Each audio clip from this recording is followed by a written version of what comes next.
এতদিন অনুর ভালোবাসা দেখেছ, এবার ঘৃণা দেখবে। অনু শোনো, আমি এর কি কোনোদিন ভালোবাসিনি। আমি শুধু ওর মুহূর্তে আটকে ছিলাম। বিশ্বাস করো, আমি সবসময় তোমাকে ভালোবেসেছি। ব্যাস, অনেক হয়েছে। আর না, আপনার মুখ থেকে একটা কথাও শুনতে যাচ্ছি না। ভালোবাসা কথা বলছেন, ভালোবাসার কথা আপনার মুখে তো মানায় না। আপনি এক্ষুনি আমার বাড়ি থেকে বের হয়ে যাবেন। বলে আর এক মুহূর্ত দাঁড়ায় না সে। সে আরও কিছু ভয়ানক কথা বলতে চেয়েছিল, কিন্তু বড়রা সামনে আছে বলে কিছু বলতে পারল না। অনুর যাওয়া দেখে সাফিন তাকে ধরতে গেলে তার আগেই সাদাত তাকে টেনে ধরল আর মাথার ইশারা করে না করলো, কিন্তু সাফিন থামলো না। সে চিৎকার করে বলতে লাগলো, অনু প্লিজ যেও না, আমাকে আরেকটা সুযোগ দাও। আমি সব আগের মতো ঠিক করে ফেলবো। অনু প্লিজ ফিরে চলো। তুমি যা চাইবে, যেভাবে চাইবে, সব তেমনই হবে। আমার জন্য না হয়, অন্তত আমাদের বাচ্চার জন্য হলে ফিরে চলো। তাকে কেন বাবার ভালোবাসা থেকে বঞ্চিত করছো? ওর কি দোষ? প্লিজ অনু। সাফিনকে কোনোভাবে আটকানো যাচ্ছিল না, তাই সাগর সামনে এগিয়ে আসলো আর মিসেস রাহেলা থেকে ছেলের পাগলামিগুলো দেখে যাচ্ছে। না, এর একটা বিহিত করতেই হবে। সেফ সাফিনকে শান্ত করার জন্য বলল, শাফিন, শান্ত হ বাবা। আমি কথা বলছি ওনার সাথে। আমরা বোঝাবো অনুকে। মায়ের কথা শুনে আশ্বস্ত হলো সাফিন। সে চুপ হয়ে গেল। এবার সে অনুর বাবা মায়ের কাছে ফিরল। আমার কিছু কথা আছে আপনাদের সাথে। দয়া করে আগে আমার সম্পূর্ণ কথাটা শুনবেন। আমার মনে হয় না এই ব্যাপার নিয়ে আমাদের আর কোনো কথা থাকতে পারে। দয়া করে আপনারা আপনাদের রাস্তা দেখুন, আর খেয়াল রাখবেন আপনার ছেলেকে যেন আর আমাদের বাড়ির আশেপাশে না দেখি। তাহলে আমাদের পুলিশ ডাকা ছাড়া আর কোনো রাস্তা থাকবে না। আপনারা আসতে পারেন। আপা, আপনি অন্তত আমার কথাটা শুনুন। আমাকে একবার অনুর সাথে কথা বলতে দিন। তারপর ও যে সিদ্ধান্ত নিবে আমরা মেনে নেব। আমি নিজের চোখের সামনে আমার সন্তানের এই অবস্থা সহ্য করতে পারছি না। আর অনু ও শাফিনকে ছাড়া ভালো নেই, আমি জানি। তাছাড়া বাচ্চাটার কথা তো অন্তত ভাবুন। সে কেন কষ্ট পাবে? আর সমাজে সিঙ্গেল মাদারের অনেক সমস্যা ফেস করতে হয়। দোষ যতই ছেলেদের হোক না কেন, মেয়েদেরকে দোষারোপ করে। আমি জানি। আমি চাই না অনুর উপরে কেউ আঙ্গুল তুলুক। আপনি দয়া করে একবার আমাকে অনুর সাথে কথা বলার অনুমতি দিন। ওর সাথে কথা বলে আমরা চলে যাব। অনুর মা ভাবল, অনু যদি সাফিনের কাছে ফিরে যেতে চায় তাহলে তার সমস্যা কোথায়? তাছাড়া বাচ্চাটার কথা তো চিন্তা করতে হবে। বাবা ছাড়া বাচ্চা মানুষ করতে তার মেয়ের কষ্ট হয়ে যাবে। সমাজের লোক নানান কথা বলবে, অনুকেই সবাই দোষারোপ করবে। তাই অনু কাছ থেকে জানা উচিত সে কী চায়। তাই সে রাহেলাকে অনুর সাথে কথা বলার অনুমতি দিল। সে ঘরের সামনে গিয়ে দেখলো বাবা মেয়ে বসে আছে, তাই দরজা নক করলো। অনুর বাবা বলে উঠল, আপনি এখানে কেন? আপনাকে তো বলা হয়েছে যে আমরা কোনো কথা শুনতে চাই না। আমাদের মেয়ে এত খেলনা হয়নি যে আপনার চরিত্রহীন ছেলের কাছে তাকে ফেরত পাঠাতে হবে। অনু বাবাকে থামিয়ে দিল। আসতে দাও ওনাকে বাবা, তুমি চিন্তা করো না। উনি হয়তো আমার সাথে কথা বলতে চান। মেয়ের কথা শুনে আলম সাহেব আর কথা বাড়ালেন না, অনুর ঘর ত্যাগ করলেন। আর মিসেস রাহেলা গিয়ে অনুর পাশে বসে তার হাত নিজের মুঠোয় নিয়ে নিল। অনু মা আমার, আমি জানি আমি এখন যে কথাগুলো বলবো তুই আমাকে স্বার্থপর ভাববি। হ্যাঁ, আমি স্বার্থপর নিজের সন্তানের জন্য। হয়তো প্রত্যেক মাই তার সন্তানের জন্য স্বার্থপর হয়। দেখ অনু, জীবনে কেউই একা চলতে পারে না। সবারই একটা না একটা সঙ্গীর প্রয়োজন, তার দুঃখ সুখ হাসি কান্না সব কিছু ভাগাভাগি করার জন্য। আমার ছেলেটার তোকে প্রয়োজন। সে তোকে অসম্ভব ভালোবাসে। আর পুরুষ মানুষ একটু একটু এসব করেই। ওকে এবারের মতো মাফ করে দে অনু, তোরা আবার আগের মতো হয়ে যা।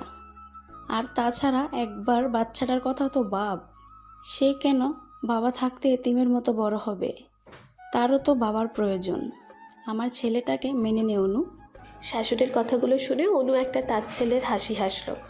আপনি প্রমাণ করে দিলেন মা, শাশুড়ি কখনোই মা হয় না। যদি আজকে আমার জায়গায় আপনার মেয়ে থাকতো, তাকে কি সাফিনের মতো ছেলের হাতে তুলে দিতেন আপনি? আর জীবনে একা চলার কথা বলছেন, তো কে বলেছে আমি একা? আমার পাশে আমার বাবা আছে, মা আছে, আমার সন্তান আছে। আর কি চাই বেঁচে থাকার জন্য? আর একটা কথা কি জানেন মা, ভালোবাসা মূল ভিত্তি হচ্ছে বিশ্বাস। আর একবার বিশ্বাস ভেঙে গেলে সেখানে আর ভালোবাসা তৈরি হয় না। বিশ্বাস হচ্ছে কাচের মতো, ভেঙে গেলে খুব কষ্টে হয়তো জোড়া লাগানো যায়, কিন্তু দাগ সারা জীবনই থেকে যায়। এই দাগ নিয়ে আর যাই হোক সংসার করা যায় না। আমাকে মাফ করবেন, আমি আপনার কথাটা রাখতে পারলাম না। কথাটা বলেই অনু উঠে যাচ্ছিল, কিন্তু আগে শাহিনের মা অনুকে আটকে দিল। অনু, আজ এই মা তোর কাছে হাত পাচ্ছে। আমার ছেলেকে ফিরিয়ে দিস না। ও মরে যাবে, তোকে ছাড়া বাঁচবে না। ওকে একটা সুযোগ দে অন্তত, বাচ্চাটার জন্য একটা সুযোগ দে। অনু হাত ছাড়িয়ে নিল। আমার পক্ষে সম্ভব না বলে আর দাঁড়ালো না সে। ওয়াশরুমে গিয়ে দরজা আটকে দিল। তার প্রচুর কান্না পাচ্ছে, কিন্তু তাকে তো ভেঙে পড়লে চলবে না, শক্ত হয়ে দাঁড়াতে হবে। তাকে তো সাফিনের অপমানের কড়া জবাব দিতে হবে। সবাইকে জানিয়ে দিতে হবে যে ভালো থাকার জন্য কোনো সঙ্গীর প্রয়োজন নেই। সে একবার বিশ্বাস করে ঠকেছে, আর না, এবার তো সামলে নিয়েছে, পরের বার হয়তো মরেই যাবে। সারা ঘর সামনেই পায়চারি করছে সাফিন। একবার ঘরে যাচ্ছে, আবারও সিঁড়ির কাছে যাচ্ছে। কখন মা আসবে সেই অনুর খবর নিতে পারবে এই আশায়। তার চিন্তার অবসান ঘটিয়ে তার মা এলো, কিন্তু তার চোখ মুখ ফ্যাকাশে দেখাচ্ছে। তার বুকটা ধক করে উঠল। তাহলে কি মা অনুকে মানাতে পারেনি? না না, মা তাকে বলেছে অনুর সাথে কথা বলবে, আর মা কিছু বললে অনু তা কখনোই অমান্য করবে না, সে জানে। তাই কৌতূহল ধরে রাখতে না পেরে সে জিজ্ঞেস করলো, মা, কথা হয়েছে তোমাদের? কি বলেছে অনু? ও আমার কাছে ফিরে আসবে, আমার কাছে ফিরবে বলেছে, তাই না? আমি জানতাম ও তোমার কথা ফেলতে পারবে না, ও ঠিকই চলে আসবে। তোমার তো খুশি হওয়ার কথা। তোমার মুখটা এমন ফ্যাকাশে দেখাচ্ছে কেন? ও, তুমি তো আবার ওকে পছন্দ করো না। মা, একটু অ্যাডজাস্ট করে নাও প্লিজ। ও অনেক ভালো মেয়ে, তোমাকে অভিযোগের কোনো সুযোগ দেবে না। একবার ওকে আসতে দাও, আমরা সবাই আবার একসাথে থাকবো। এই সমস্ত সবার একসাথে থাকার প্রয়োজন। আমাদের সারাদিন অফিসে থাকবো, ওর দেখাশোনা করতে হবে। তাহলে আমরা এক কাজ করি, অনু কবে আসবে বলেছে? আমি কালে জিনিসপত্র সব শিফট করে ফেলি, নয়তো দেখবি উনি অবস্থায় কাজ করা শুরু করে দেবে। নিজের খেয়াল তো রাখি না, কে জানে আমার বাবুটার কি খেয়াল রাখছে। আচ্ছা, তাহলে আমি উঠি, মালপত্রগুলো সেট করার ব্যবস্থা করি। অনু ফিরবে না। সাফিন উঠে যাচ্ছিল। মায়ের কথা শুনে আবারও তার দিকে জিজ্ঞাসু দৃষ্টিতে তাকালো। অনু ফিরবে না মানে? ফিরবে না মানে ফিরবে না। ও তোর সাথে সংসার করতে ইচ্ছুক না। সংসার করতে ইচ্ছুক না মানে কি? ওর ইচ্ছা অনিচ্ছে কি আসে যায়? আমি সংসার করতে ইচ্ছুক।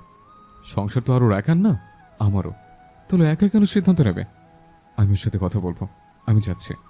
সাফিনের কথা শুনে শাওন বলে উঠল, আরে যাচ্ছি মনে, কই যাচ্ছিস? আগে মায়ের পুরো কথাটা শুনে যা। কি কথা হয়েছে তোদের মধ্যে? তারপর মিসেস রাহেলা তার আর অনুর কথাগুলো বিস্তারিত বলল। আর অনু সে যে সাফিনের কাছে ফিরবে না তা পরিষ্কার করে জানিয়ে দিল। ঠিকই তো করেছে। ওর জায়গায় আমাদের বোন থাকলে আমি নিজেই সারা জীবন ওকে ঘরে সাজিয়ে রাখতাম, তারপরেও চরিত্রহীন পুরুষের সংসার করতে দিতাম না। আমার মতে অনু ঠিকই কাজ করেছে, আর আমি জানি ও ঠিকই নিজেকে গুছিয়ে নিতে পারবে। আর মা, তুমি বা কিভাবে এসব কথা অনুকে বলতে পারলে?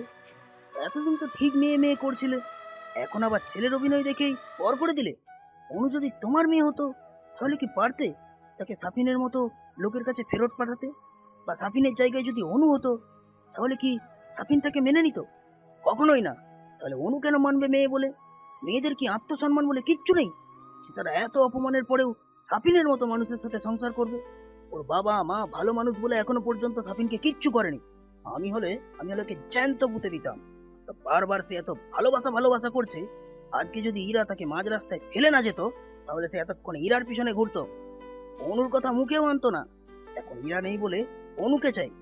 কি বিশ্বাস আছে ওর যে অন্য ইরাকে পেয়ে আবার অনুকে ছেড়ে যাবে না? হ্যাঁ, বলো কি বিশ্বাস আছে? সাফিন সম্পূর্ণ নীরব হয়ে আছে, মাথা নিচু করে। মা আর ভাইয়ের কথাগুলো শুনছে, ঠিকই তো বলছে তারা। খুব তো অন্যায় করেছে সে অনুর সাথে, তাই বলে কি ক্ষমা হয় না? একবার কি মাফ করে যায় না? সে তো তার ভুল বুঝতে পারছে, আর কষ্টও হচ্ছে। অনুকে যে করেই হোক ফিরিয়ে আনতে হবে, দরকার হলে পায়ে ধরবে। যতক্ষণ না পর্যন্ত মাফ করবে ততক্ষণ পর্যন্ত হাল ছাড়ছে না সে। সে তার অনাগত বাচ্চা অনুকে নিয়ে সুখে থাকতে চায়। তারপর ভাবলো আজকে আর না, এমনিতেই অনেক ধকল গেছে অনুর ওপর, তাই আর আজকে যাবে না সে, অনুর কাছে কাল যাবে। একদিনে বেশি উত্তেজিত হলে অনু অসুস্থ হয়ে যাবে। এমনিতেই ডক্টর নিষেধ করেছে বেশি মানসিক চাপ না নিতে। দুদিন পর সকাল 4টা হজরত শাহজালাল আন্তর্জাতিক বিমানবন্দরে দাঁড়িয়ে আছে অনুর বাবা মা অনু ও সাদাত। তারা অনুকে সি অফ করতে এসেছে। অনুর মা প্রচণ্ড কান্না করছে। কান্না দেখে মনে হচ্ছে অনু সারা জীবনের জন্য চলে যাচ্ছে। হয়েছে মা, আর কত কাঁদবে? আমি তো আর সারা জীবনের জন্য যাচ্ছি না। তুমি এমন করে কাঁদলে আমি কি যেতে পারবো বলো? আমারও তো কষ্ট হচ্ছে, কই আমি তো কাঁদছি না। আর তাছাড়া প্রতিদিন তো কথা হবে তোমাদের সাথে। খুব বেশি খারাপ লাগলে চলে যাবে আমাকে দেখতে। খুব কষ্টে নিজেকে সামলে রেখেছি, কান্না বন্ধ করো নয়তো আমি চলে যাচ্ছি কিন্তু। অনেক কষ্টে রাবেয়ার কান্না থামে। একমাত্র মেয়ে কয় বছরের জন্য বিদেশ যাচ্ছে। তাছাড়া মেয়েটা একা এত দূরে পরদেশে গিয়ে কি মেয়ে ভালো থাকবে, কি খাবে না খাবে, কে যত্ন নিবে তার, এই নিয়ে বেশ চিন্তা হচ্ছে তার। যদিও সাদাত তাকে আশ্বস্ত করেছে ওনার কোনো ধরনের অসুবিধা হবে না, তবু মায়ের মন তো, আরও কয়েকদিন থাকতে পারতো সে। কিন্তু সাফিন ছেলেটা আবারও সে সব গন্ডগোল করে দিল। তাই বড় কিছু হওয়ার আগেই অনুমান এখান থেকে যত তাড়াতাড়ি সম্ভব চলে যেতে চায়। অনেক কষ্টে সামলেছে নিজেকে, কিন্তু সাফিন বারবার এসে তাকে লণ্ডভণ্ড করে দিয়ে যায়। আর গতকালকে ব্যবহার তো সে চাইলেও জীবনেও ভুলতে পারবে না। সাফিনের জন্য অনুর মনে যে সম্মানটুকু ছিল তাও শেষ হয়ে গেল। গতকাল ভোরের কথা, অনু মাত্র নামাজ থেকে উঠেছে, এর মধ্যেই শুনতে পেল বাইরে থেকে কে যেন তার নাম ধরে ডাকছে। অনুর বুঝতে দেরি হলো না এটা কার গলা। সে চুপচাপ বসে রইল। সাফিনের ডাকগুলো সে শুনেও না শোনার ভান করে থাকলো, কিন্তু তার আকতি মিনতি ভরা কণ্ঠ শুনে আর তাকে উপেক্ষা করতে পারল না। প্রথম ভালোবাসা বলে কথা, সে বারান্দায় বেরিয়ে এলো। বলুন কি বলতে চান? কালকে তো সব ক্লিয়ার করে দিয়েছি। আমি আপনার সাথে সংসার করছি না, আপনাকে মুক্তি দিয়েছি আমি। আমার মুখ আর আপনার দেখার প্রয়োজন পড়বে না। অনু প্লিজ এভাবে বলো না। তুমি তো জানো কতটা অগোছালো আমি। রাগের মাথা আমি কি বলে ফেলি নিজেও জানি না। অনু আমি ভুল করেছি, এবার মতো মাফ করে দাও। আবার আগের মতো হয়েছে। অনু বারান্দায় আর সাফিন নিচে দাঁড়িয়ে কথা বলছে, তাই সুবিধার জন্য সাফিন অনুকে নিচে নামতে বলল। নিচে নেমে সাফিনের মুখোমুখি দাঁড়ালো অনু। অত সহজ না মুখে বলতে সব কিছু ভুলে যাও, আবার আগের মতো হয়ে যাই, কিন্তু সত্যি কি এত সহজ? আপনার কি মনে হয় এত তাড়াতাড়ি আমি আপনার আম, বিশ্বাসঘাতকতা আর আপনার অপমানের কথা ভুলে যাব আমি? আপনি আমার যোগ্যতা নিয়ে, আমার লাইফস্টাইল নিয়ে প্রশ্ন তুলেছেন, খাওয়া নিয়ে খোঁটা দিয়েছেন, ইভেন আমাদের ভালোবাসার মুহূর্তটাকে আপনি স্যাটিসফ্যাকশনের নাম দিয়ে জঘন্য করেছেন। একটা বাইরের মেয়ের সাথে আমার তুলনা করেছেন। এত কিছুর পরেও মনে হয় আপনার কাছে আমি ফিরবো? এই কয়েক বছরে এই চিনেছেন আমাকে? সত্যি কথা বলতে আপনি আমাকে ভালোই বাসেননি কখনো। ভালোবাসাটা একতরফা শুধু আমার পক্ষ থেকে ছিল। আপনার সবগুলো প্রশ্নের জবাব নিয়ে, আমার যোগ্যতা প্রমাণ দিয়ে তবেই আমি আপনার সামনে আসব, কিন্তু আপনার স্ত্রী হিসেবে না। সে তো সেদিনই মারা গেছে, যেদিন তার স্বামী তাকে রেখে অন্য নারীকে নিয়ে মেতে উঠেছে। প্লিজ অনু, সেগুলো একটা সত্যি কথা ছিল না। আমি মন থেকে একটা কথাও বলিনি, রাগের মাথা বলে ফেলেছি। তুমি তো জানোই রাগ উঠলে আমি একটা জানোয়ার হয়ে যাই। প্লিজ অনু, অন্তত আমাদের বাচ্চাটার কথা ভাবো। আমার বাবা ডাক থেকে বঞ্চিত করো না। আমি যখন জানতে পেরেছি আমার কেমন যে অনুভূতি হয়েছিল আমি তোমাকে বলে বোঝাতে পারবো না। আমার কাছ থেকে আমার এই অনুভূতিকে কেড়ে নিও না। আমি একজন ভালো বাবা হতে চাই, ভালো স্বামী হতে চাই, আমার সন্তানের সব দায়িত্ব পালন করতে চাই। আমাকে একটা সুযোগ দিয়ে দেখো। কখনোই তোমার অমর্যাদা করবো না। তোমার কাছ থেকে দূরে গিয়ে আমি বুঝতে পেরেছি তুমি আমার জন্য কি। তুমি বিশ্বাস করবে কিনা জানি না, তুমি যাওয়ার পর একটা রাত আমি ঘুমোতে পারিনি। তোমাকে আমি ভালোবাসি অনু। অনু উত্তেজিত হয়ে উঠল। আপনার এই ভালোবাসা কোথায় ছিল যখন আপনি অন্য মেয়ের সাথে রাত কাটিয়েছেন? এই ভালোবাসাটা কোথায় ছিল যখন আমার গায়ে হাত তুলেছেন? আপনার ভালোবাসা কই ছিল যখন আপনি আমাকে অপমান করেছিলেন? ভালোবাসার মানুষকে আর যাই হোক কষ্ট দেয়া যায় না। কই আমি তো পারিনি এত কিছুর পরেও আপনার ক্ষতি করতে, কারণ আমার ভালোবাসাটা সত্যি ছিল। আর আপনি আমাকে কেন নিতে চাচ্ছেন? আমি তো আপনার যোগ্যই না। আপনাকে শারীরিক দিক দিয়ে সুখী করতে পারিনি, এখন তো আরও পারবো না। প্র্যাকটিস নেই তো অনেক দিনের, তাই আমাকে নিয়ে লাভ হবে না আপনার। তাছাড়া প্রেগনেন্ট অবস্থায় পারফরমেন্স ভালোও হবে না। তার থেকে ভালো যে আপনার যোগ্য স্টাইলিশ মডেলের মতো দেখতে, আপনাকে প্রপারভাবে স্যাটিসফাইড করতে পারবে, বসে বসে আপনার অন্য ধ্বংস করবে না, স্বাধীনভাবে চলাফেরা করবে, এমন মেয়েকে বিয়ে করা উচিত, যাকে দেখে আপনার ফ্রেন্ডরা প্রশংসায় পঞ্চমুখ করবে। আর আমি থাকলে তো আপনি বারবার তাদের কাছে থেকে অপমানিত হবেন, বিব্রত হবেন। এবার সাফিনের মেজাজ গরম হয়ে যাচ্ছে। সে কি বোঝাতে চাচ্ছে বারবার, আর অনু কি করছে এর মধ্যেই হঠাৎই আগমন হয় সাদাতের। অনু, তুই এত সকালে বাইরে, তাও আবার এই লোকটার সাথে? আর তোর সাহস কিভাবে হলো আবার অনুর সাথে কথা বলতে?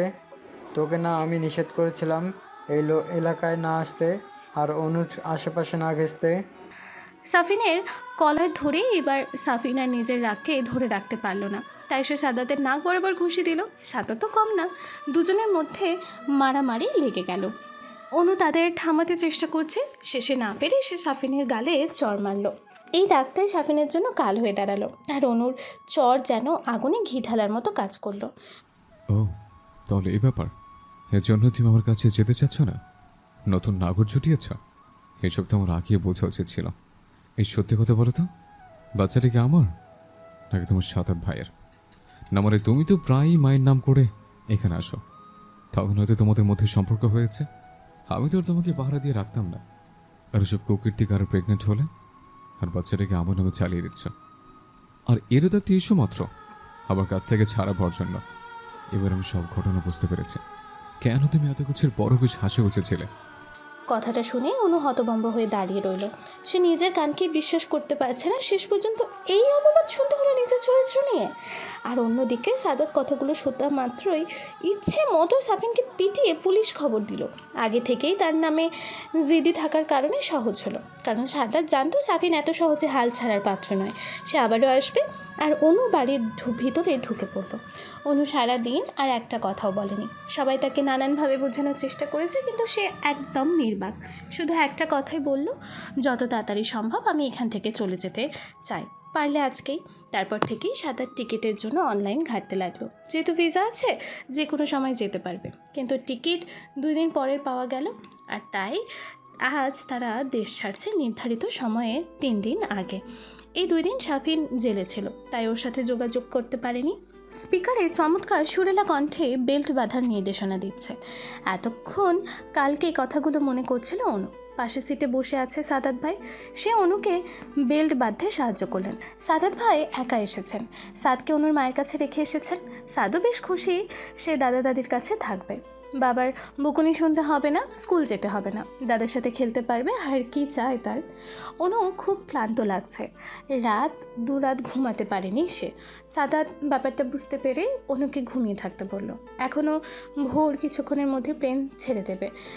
অনু তার মাতৃভূমিকে পাশাপাশি তার অতীতকে ছেড়ে যাবে চিরদিনের জন্য। চোখ বন্ধ করে ঘুমের অতল গহ্বরে তলিয়ে গেল অনু। মাঝখানে সাদাত ভাই কয়েকবার ডেকেছিল খাওয়ার জন্য, কিন্তু সাড়া দেয়নি। খুব গভীর ঘুম পেয়েছে তার, ঘুমানোর প্রয়োজন। বেশ কয়েক ঘন্টা পর হালকা একটা ঝাঁকুনিতে অনুর ঘুম ভেঙে গেল। মনে হচ্ছে বেশিক্ষণ হয়নি ঘুমিয়েছে, তাই আবারও চেষ্টা করলো ঘুমানোর জন্য, কিন্তু পারল না সাদাত ভাইয়ের জন্য। উনি জোর করে খাওয়ালো অনুকে। সকালে অনু 1 গ্লাস জুস আর একটা পাউরুটি খেয়ে এসেছে। স্পিকারে আবারও সেই সুরেলা কণ্ঠ ভেসে এলো, তারা দুবাই পৌঁছে গেছে। এরপর এখান থেকে সোজা কানাডা, আরও বেশ কিছু সময়। অনু পাশের সিটে তাকিয়ে দেখলো সাদাত ভাই ঘুমাচ্ছে মুখ হাঁ করে। এটা তার অভ্যাস। অনুর খুব হাসি পেল। সাদাত ভাই সজাগ থাকলে গল্প করতো, কিন্তু তার ঘুম নষ্ট করতে ইচ্ছে করছে না। হঠাৎ তার মনে পড়লো আসার সময় সে ব্যাগে করে কিছু বই নিয়ে এসেছে। তারপর এক এয়ার হোস্টেসের সাহায্যে ব্যাগটা নামিয়ে সেখান থেকে বই বের করে আবারও ব্যাগটা রেখে দিল। তারপর বই পড়ায় মনোযোগ দিল। বেশ কিছুক্ষণ পর সাদাত ভাইয়ের ঘুম ভেঙে যায়। সে নাস্তা করে অনুর সাথে টুকটাক কথা বলে তারপর অনু আবারও বইয়ের দিকে মনোযোগ দেয়। একটা ঝাঁকুনি দিয়ে প্লেনটা মাটি স্পর্শ করলো। লম্বা একটা জার্নি ছিল, সবাই ধীরে ধীরে বেরিয়ে যাচ্ছে, তাই সাদাত ভাই আড়মোড়া ভেঙে তার ব্যাগটা নিয়ে ধীরে ধীরে বেরিয়ে এলো। বিমান থেকে পাটা কানাডার মাটিতে রাখতেই শরীরে কেমন যেন একটা শিহরণ বয়ে গেল। হালকা বিশুদ্ধ বাতাসে অনুর ভিতরটাকে ছেদ করে ছুঁয়ে গেল। অনু বুক ভরে একটা নিঃশ্বাস নিল আর মনে মনে বলল, আমি এসে গেছি আমার যোগ্যতা অর্জন করতে, নতুন করে নিজেকে গড়ে তুলতে, সাফিনকে তার অপমানের জবাব দিতে। তারা যে এয়ারপোর্টে এসে দাঁড়িয়েছে সেটা স্বর্ণে তৈরি কোনো বিশাল ম্যানশনের মতো মনে হচ্ছে, যেন উজ্জ্বল কোনো সোনালি আভা ছড়াচ্ছে। নাম Winnipeg James Armstrong Richardson international airport. তারপর তারা একটা ক্যাব ভাড়া করে নির্দিষ্ট স্থানে পৌঁছে গেল। সাদাতের কথা মতো তার চাচা চাচি সত্যি খুব অমায়িক, খুব ভালোভাবে সমাদর করলো তাদের। আর সাদাতের কাজিন নেহা প্রায় অনুর সাথে লেগেই থাকলো। মেয়েটা প্রচুর চঞ্চল, তার কথাতেই বোঝা যাচ্ছে। নেহা অনুর থেকে 5 থেকে 6 বছরের ছোট হবে। আসতে না আসতেই অনুকে সবাই আপন করে নিল। তারপর কিছুক্ষণ কথা বলে বিশ্রামের জন্য পাঠিয়ে দিল। এমনিতেই অনেক জার্নি করে এসেছে তারা, বেশিক্ষণ থাকলে শরীর খারাপ করবে। রাতে অনু আর ডিনার করলো না, প্রচণ্ড ক্লান্ত থাকায় আর ঘর থেকে বের হলো না। আর সাদাত তো তার চাচা চাচিকে সব কিছু খুলে বলল। তারা অনুর সাথে ঘটে যাওয়া সব কিছু নিয়ে খুব দুঃখ প্রকাশ করলো। পরের দিন সাদাত ইউনিভার্সিটি গিয়ে অনুর অ্যাডমিশন যাবতীয় কাজ কমপ্লিট করে এলো। সামনের সপ্তাহ থেকে ক্লাস শুরু হবে। অনুকে তার ডিপার্টমেন্ট দেখিয়ে দিল, লাইব্রেরি দেখিয়ে দিল, তারপর বাড়িতে চলে গেল। ঘোরাঘুরি আর আড্ডার মাধ্যমেই 7 দিন চলে গেল। সাদাত যাওয়ার সময় অভ্যাসবশত এক গাদা উপদেশ দিয়ে গেল আর অনুকে তার চাচা চাচির কাছে রেখে এলো। প্রথম দিন একটু নার্ভাস ছিল অনু, কিন্তু তা কিছুক্ষণের মধ্যেই কেটে গেল। সে 2 জন বাঙালি ফ্রেন্ড পেল, একজন ইন্ডিয়ান। এছাড়াও কয়েকজন ব্রিটিশ আর লোকাল ছেলে মেয়েদের সাথে ফ্রেন্ডশিপ হয়ে গেল। তারা সারাদিন গল্প আড্ডা মেতে থাকতো। অনু আস্তে আস্তে তাদের সাথে ফ্রি হয়ে গেল। তাছাড়া বাড়তি কোনো সমস্যাই ছিল না। কোনো রকম প্রয়োজন হলে তার লোকাল ফ্রেন্ডরা তাকে হেল্প করতো। অনুর চঞ্চলতায় মুগ্ধ হয়ে অনেকেই অনুকে প্রপোজ করে, কিন্তু অনু এইসব বিষয় খুব সুন্দরভাবে হ্যান্ডেল করতো। সে সম্পর্কে ভয় পায় আর কারোর সাথে জড়াতে চায় না সে। দিন এভাবে যেতে লাগলো। ভার্সিটির ফ্রেন্ড নেহার সাথে আড্ডা, পড়ালেখা, মা বাবার সাথে কথা বলা আর সাদাত ভাইয়ের উপদেশ সব কিছু মিলিয়ে অনুর দিন বেশ ভালোই কাটতে লাগলো। শুধু মাঝে মাঝে সাফিনার কথা মনে পড়লে বুকে চিনচিনে ব্যথা হতো। দেখতে দেখতে অনুর ডেলিভারি টাইম হয়ে গেল। অনুর মা অনুর ডেলিভারির 1 মাস আগে কানাডা আসলো। সে অনুকে নিয়ে অন্য কোথাও থাকার জন্য জোর করলেও সাদাতের চাচি দিল না। অনুকে তারা নিজের মেয়ের মতোই ভাবে। অনুর প্রেগনেন্সিতে কিছু সমস্যা থাকার কারণে তার সিজার করতে হলো। অপারেশন রুমে যাওয়ার আগে একবার হলেও শাহিনের মুখ দেখতে খুব ইচ্ছে করছিল, যদিও আর দেখা না হয়, আর বেঁচে না ফেরে। অনুর একটা ফুটফুটে মেয়ে হলো। এই সময় শাফিন থাকলে হয়তো খুব খুশি হতো। সে সবসময় একটা মেয়ে চাইতো। তারপরে সেদিনের কথা ভেবেই অনুর চোখ মুখ শক্ত হয়ে গেল, কারণ শাফিন নিজেই তার সন্তানকে অস্বীকার করেছে। অনু তার মেয়ের নাম রাখলো অনন্য। অনন্য অনুর জীবনে এসেছিল অন্যরকম হয়ে, তাই এর নাম রাখা। কয়েক মাস পরেই তার পরীক্ষা, তাই মেয়ে আর পড়ালেখা নিয়ে তার দিন কাটছিল। পরীক্ষায় ভালো রেজাল্ট করলো এবং সেখানে একটা ভালো চাকরির অফার পেল এবং তার বাবাকেও একেবারের জন্য এখানে নিয়ে আসলো। তারা আলাদা বাসায় উঠলো। অন্য ছোট সংসার গড়ে উঠলো। বাবা মার মেয়ে তার দুনিয়া, যেখানে শাফিনের কোনো অস্তিত্ব নেই। সবারই অতীত থাকে, সেই অতীতে হাজারো কষ্ট লুকিয়ে থাকে, তীব্র যন্ত্রণা থাকে, কিন্তু ধীরে ধীরে মানুষ শোকে ভুলে যায়। এই শোক শক্তিতে পরিণত হয়, জীবনে এগিয়ে যেতে সাহায্য করে। আল্লাহ এভাবেই মানুষকে তৈরি করেছেন, তা না হলে কষ্টে মানুষের জীবন থেমে যেত, পৃথিবী তার নিজস্ব গতিতে হারাতো।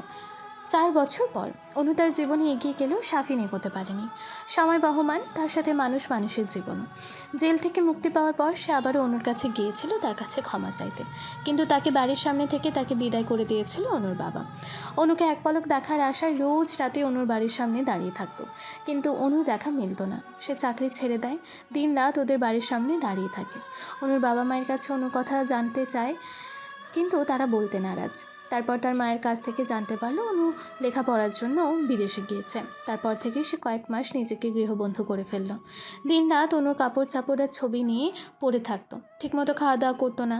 কিন্তু আস্তে আস্তে সে স্বাভাবিক হয়ে গেল, আবার অফিসে জয়েন করলো। কিন্তু রাত হলেই অনু স্মৃতি নিয়ে নির্ঘুম রাত কাটাতো। সেই দিন রাত অনুর কথা ভাবে, তার বাচ্চার কথা ভাবে। সে নিশ্চয়ই তার সন্তান পৃথিবীতে এসেছে। সে কি ছেলে নাকি মেয়ে? সে কি আর অনুকে আর তার সন্তানকে চোখে দেখতে পারবে না? ছেলের বিষণ্ণতা ও মন খারাপ দেখে শাফিনের মা প্রায়ই তাকে বিয়ের কথা বলে, মেয়েদের ছবি দেখায়, কিন্তু সে বিয়ে করতে নারাজ। সে অনুকে ভালোবাসে। অনু ছাড়া তার মনে অন্য কোনো জায়গা হবে না। অন্য কাউকে বিয়ে করলে অবশ্যই তাকে ভালোবাসতে হবে, নয়তো তাকে ঠকানো হবে। কিন্তু শাফিন আর কাউকেই ঠকাতে চায় না। একবার ঠকানোর ফল সে হারে হারে পাচ্ছে। নিজের সন্তান থাকতেও আর 4 বছর সে তার মুখ দেখতে পারেনি, বাবা ডাক শুনতে পারেনি। তার থেকে বড় হতভাগা আর কে আছে? আর সবই তার কর্মের ফল। সে নিজেই এসবের জন্য দায়ী। হয়তো অনু ঠিকই করেছে, সে অনুকে ডিজার্ভ করে না। অনু যে কতটা পবিত্র তা সাফিনের থেকে ভালো হয়তো কেউই জানে না। তারপরেও সে সেদিন অনুর চরিত্র নিয়ে কথা বলেছে। তার কোনো অধিকারই নেই অনুর সাথে থাকার। সেদিন পুলিশ তাকে ধরে নিয়ে গিয়েছিল। মাথা ঠান্ডা হওয়ার পর সে বুঝতে পারে সে অনুকে কী বলে ফেলেছে, অনুর চরিত্রের দাগ দিয়েছে। তারপর সে পুলিশকে অনেকবার ছাড়ার জন্য অনুরোধ করেছে। শাফিনকে ছাড়ানোর শেষ পর্যন্ত না উপায় পেয়ে টাকা অফার করেছে, কিন্তু 2 দিনের আগে পুলিশ তাকে ছাড়েনি। আর যখন ছাড়া পেল তখন অনেক দেরি হয়ে গেছে। অনু তার থেকে দূরে চলে গেছে। অনু যাওয়ার 1 বছর পর শাফিন তখন স্বাভাবিক ছিল। হঠাৎই অফিসে যাওয়া আসার সময় ইরার সাথে দেখা হয়ে গেছিল। মেয়েটার আগের মতো নেই, অত মেকআপ নেই মুখে, সাধারণ একটা সালোয়ার কামিজ পরেছে। চোখের নিচে কালো, চেহারা আর আগের মতো লাবণ্য নেই, কেমন যেন মিয়ে গেছে। ইরাকে দেখে শাফিন সৌজন্যতার খাতিরে ডাক দিল। প্রথমে ইরা তাকে দেখে না দেখার ভান করলো, কিন্তু শাফিন সামনে যাওয়ার পর তাকে উপেক্ষা করতে না পেরে সৌজন্যতার খাতিরে মুচকি হাসি দিল। শাফিনই প্রথমে জিজ্ঞেস করলো, কেমন আছো? দেখতে তো পাচ্ছ কেমন আছি। পাপের ফল ভোগ করছি, পারলে আমাকে মাফ করে দিও। তোমাকে ঠকানোর জন্য আমি চাইনি তোমাকে ঠকাতে, কিন্তু কিভাবে যেন সবকিছু চেঞ্জ হয়ে গেল। সে কবে তোমাকে মাফ করে দিয়েছে? তুমি ধোকা না দিলে তো বুঝতেই পারতাম না আমি কত বড় ভুল করেছি। ছাড়ো সব কথা, এখানে কেন আর এই অবস্থায়? তোমার কাছ থেকে যাওয়ার পর আমি আজকে বিয়ে করি, সবকিছু ভালোই চলছিল। কয়েক মাস পর তাদের বাবা মা নাতি নাতির মুখ দেখতে চাইছিল। আমরাও কোনো সমস্যা ছিল না, তাছাড়া চাকরি ছেড়ে দিয়েছিলাম। সংসার সব কাজ আমাকে করতে হতো, কিন্তু কয়েক মাস চেষ্টা করার পরে যখন বাচ্চা হলো না, তখন ডাক্তার দেখালাম। সেখান থেকে জানতে পারলাম আমি কোনোদিন মা হতে পারবো না, কারণ এর আগে আমি 2বার অপারেশন করেছি। ভুল অপারেশনের কারণে দ্বিতীয়বার আমার জরায়ু কেটে ফেলা হয়েছে। এরপর থেকে সবকিছু আস্তে আস্তে পরিবর্তন হতে লাগলো। আজ আমার সাথে খারাপ ব্যবহার, গায়ে হাত তুলতে আমাকে সহ্য করতে পারতো না, এমনকি তার বাবা মাও না। তারপরে একদিন আমাকে ডিভোর্স লেটার দেয়, কিন্তু আমি ওকে সত্যিই ভালোবাসি, তাই ডিভোর্স দিতে অস্বীকার করি। সেদিন আমাকে প্রচুর মারে, তারপরও কিছু বলিনি। তারপরে দিনই আজ একটা মেয়েকে বিয়ে করে আনে, এখন সতীনের সংসার করি। একবার বাবা মার কাছে চলে যেতে চেয়েছিলাম, কিন্তু তারা আমাকে তাদের কাছে রাখেনি, তাই আবার চলে এসেছি। ভালোবাসার মানুষটাকে চোখের সামনে দেখাই কম কি? থাক না সে অন্য কাকে নিয়ে ভালো। আসি, ভালো থেকো, পারলে মাফ করে দিও, আর অন্যকেও বলো মাফ করে দিতে। সেই দিন সাফিন শুধু দাঁড়িয়ে ইরার কথাগুলো শুনছিল, আর শেষ কথাটা তার মাথায় বারবার আসছিল। ইরা তো তবু তার ভালোবাসাকে চোখের সামনে দেখতে পায়, আর সাফিন তো তাও পারে না। কিন্তু সেই অপেক্ষায় আছে, অনুর অপেক্ষায় ফিরে না আসুক, অন্তত মাফ করবে। সে যে অন্যায় করেছে তার মাফ হয় না। অনুকে হারিয়ে খুঁজছে সাফিন, খুব করে দেখতে চাচ্ছে তাকে। অনু একটা এনজিওতে কাজ করছে প্রায় 3 বছর যাবৎ। সেখানেই তার ট্রান্সফারের জন্য কাগজপত্র জমা দিয়ে আসলো। ভিন দেশে আর থাকতে চায় না সে। আর তাছাড়া দিন শেষে পাখি যেমন নেড়ে ফিরে, তেমনি একটা সময় পর সবারই যার যার মাতৃভূমিতে ফিরতে হয়। তার এনজিওর বাংলাদেশে একটি শাখা রয়েছে, সেখানেই তার ট্রান্সফারের আবেদন করেছে এবং কর্তৃপক্ষ তার আবেদন মঞ্জুর করে নেয়। 15 দিন পর জয়েনিং আর 7 দিন পর এই দেশে ফিরবে। তাই তার কালিগরা তার জন্য ফেয়ারওয়েলের পার্টি রাখলো এবং অনু সেখানে সাখাওয়াত চাচা, মণিমা মানে সাদাতের চাচা চাচি ও নেহাকেও ইনভাইট করলো। সাদাতের চাচি মালিহা অনুকে নিজের মেয়ের মতোই স্নেহ করেছে, একজন মায়ের মতো ভালোবেসেছে, প্রেগনেন্সির সময় খেয়াল রেখেছে, শাসন করেছে। আর অনুও তাকে মায়ের মতোই দেখে আর তাকে মণিমা বলে ডাকে। ফেয়ারওয়েলের পার্টি অনুর বাড়ির গার্ডেনে করা হচ্ছে। সে একটা মিষ্টি কালারের জামদানি শাড়ি পরেছে, চুলগুলো ছেড়ে দেওয়া, কপালে ছোট টিপ আর হালকা রঙের একটা লিপস্টিক, ও হাতে কাচের চুড়ি, আর অন্যান্য পরেছে বেবি পিঙ্ক কালারের একটি ফ্রক। তাকে একদম রাজকন্যার মতো লাগছে। টুকটাক করে মায়ের সাথে হেঁটে আসছে সে। অনন্য দেখতে একদম মায়ের মতোই হয়েছে, কিন্তু গায়ের রঙটা পেয়েছে সাফিনের ধবধবে সাদা, আর চেহারায় প্রচণ্ড মায়া, আর সাথে দুষ্টু অনেক। সারা ঘর মাতিয়ে রাখে তার দুষ্টুমি আর পাকা পাকা কথায়। মায়ের খুব ভক্ত সে। সন্ধ্যায় মা বাসায় ফিরলেই তাকে জাপটে ধরবে, এটা ওটা জিজ্ঞেস করবে আর মায়ের আঁচল ধরে ঘুরবে। বাইরের আবহাওয়া থাকার কারণে অন্যকে একদম ফেরনার মনে হয়। বাইরের আবহাওয়া থাকার কারণে অনন্যকে একদম ফরেনার মনে হয়। সে কিছুটা ইংলিশও বলতে পারে, ফ্রেন্ডসদের সাথে ইংলিশে কথা বলে সে। এখনও অনন্য তার মায়ের পিছু পিছু ঘুরছে। হঠাৎ তার এক বন্ধুর সাথে দেখা হয়ে যায় আর সে তার দিকে দৌড় দেয়। অনু আস্তে দৌড়াও, পড়ে যাবে তো। কে শোনে কার কথা? সে তো দৌড়ে তার ফ্রেন্ডের কাছে চলে যায়। অনু তার মেয়েকে সংক্ষেপে অন বলেই ডাকে। Hello Ren, how are you? I am fine, but I will miss you after your leave. By the way, you looking so pretty. Thank you, I will miss you. এর মধ্যে হঠাৎই রেইনের বাবা তাকে ডাক দিল। সে দৌড়ে তার বাবার কোলে উঠে গেল। তার বাবা হাসি মুখে তাকে কোলে নিল, আদর করতে থাকলো। এই সবের দিকে একভাবে তাকিয়ে থাকলো অনন্য। বিষয়টা লক্ষ্য করলো অনু। সেই মেয়ের কাছে গিয়ে তাকে কোলে তুলে নিল আর অনন্য অনুকে জড়িয়ে ধরল। অনন্যার বয়স 3.5 বছর। বেশ কিছু না বুঝলে বাবা কি তা বোঝে। মাঝে মাঝে বাবার কথা বলে জিজ্ঞেস করে, কিন্তু অনু কিছু বলতে পারে না। রাতে সবাই খাওয়া দাওয়া করে কিছুক্ষণ আড্ডা দেয়। তারপর যাওয়ার সময় এক একজনকে এক একটা গিফট দিয়ে যায় অনুকে। অনন্যের ফ্রেন্ডরাও তাকে বিভিন্ন গিফট দেয়। তারপর সবাই বিদায় নিয়ে চলে যায়। সব কিছু গোছকাজ করতে 1 সপ্তাহ চলে যায়। তারপর তারা শাফিনের চাচা চাচি থেকে বিদায় নিয়ে এয়ারপোর্টের উদ্দেশ্যে রওনা দেয়। সাদাত আর সাদ এয়ারপোর্টে এসেছে অনুদের রিসিভ করতে। এয়ারপোর্ট থেকে বেরিয়েই অনু সাদাতকে দেখতে পায়। তাকে ডাক দেওয়ার আগেই অনন্য কোল থেকে নেমে দৌড়ে যায় সাদাতের কাছে। সে তার সাদাত মামাইকে ভালো করে চেনে। সাদাত মামাই তার সবচেয়ে ভালো বন্ধু। প্রতিদিন কথা হয় তার সাথে। অনন্যকে অনু বকে দিলে সাদাত অনুকে বকে দেয়। তাই তো সে সবচেয়ে বেশি প্রিয়। এয়ারপোর্টে অপেক্ষা করছে সিদাত কোত্থেকে যেন এক জোড়া ছোট ছোট হাত পা জাপটে ধরে পেছনে ফিরে দেখে তার ছোট্ট পরী। কেমন আছে আমার লিটল প্রিন্সেসটা? তুমি তো অনেক বড় হয়ে গেছো। খুব ভালো, তুমি কেমন আছো মামাই? আমি তো বিন্দাস আছি। তো বলো তো, আসার সময় মা তোমাকে বিরক্ত করেনি তো? একদম না, শুধু একবার বকুনি দিয়েছে। কি এত বড় সাহস আমার প্রিন্সেসকে বকুনি দেয়? আজ ওর একদিন কি আমার একদিন। বলেই সে মুচকি হেসে অনন্যকে কোলে তুলে সামনে তাকায়। অনু এবং বাকি সবাইকে আসতে দেখে সেদিকে আগায়। আগের থেকে কিছুটা মোটা ও সুন্দর হয়ে গেছে অনু। চেহারায় আগের মতো আর দুষ্টুমির ছাপ নেই, আছে গম্ভীরতা। এই কয়েক বছরে যেন বড় হয়ে গেছে মেয়েটা। সে অনন্যকে অনুর কোলে দিয়ে মামাকে জড়িয়ে ধরে। আসার সময় কোনো সমস্যা হয়নি তো? না বাবা, কোনো সমস্যা হয়নি। আপনার হয়তো বেশ ক্লান্ত, চলুন যাওয়া যাক, এখান থেকে লাভ নেই। কিরে অনু, তুই এত মোটা আর বিচ্ছিরি দেখতে হয়েছিস কেন? খাবার মজা পেয়ে কি সারাদিন খেতে নাকি? কাজকর্ম কিছু করতেই কি হাল করেছিস নিজের? দেখলে মোটা মানুষও লজ্জা পাবে। এইবার অনুর রাগ উঠে গেল। কি সমস্যা লোকটার? সবসময় খোঁচা দিয়ে কথা বলতে হবে কি? মোটা হয়েছে সে মাত্র 60 কেজি। তার ওজন বয়সের তুলনায় ঠিকই আছে। লোকটার কোনো দিন ভালো হলো না। তাই সে আর কথা না বলে মুচকি হাসলো। হঠাৎ তার পেছন থেকে একটা 7-8 বছরের ছেলে বেরিয়ে এলো। অনু তাকে চিনতে বেশি বেগ পেতে হলো না। এ তো সাদ। সে তাকে হাতের ইশারা করলো সামনে আসার জন্য। সাদ্দাত পিমনির ইশারা পেয়ে দৌড়ে তার সামনে গেল। অনু তাকে জড়িয়ে ধরে বলল, কেমন আছে আমার বাবাটা? আমিও তোমাকে খুব মিস করছি সোনা। এতক্ষণ সব কিছু দেখছিল অনন্য। তার মাকে অন্য কেউ জড়িয়ে ধরতে দেখে তেলে বেগুনে জ্বলে উঠল সে সাদকে তার মায়ের থেকে দূরে সরিয়ে দিল। কে তুমি?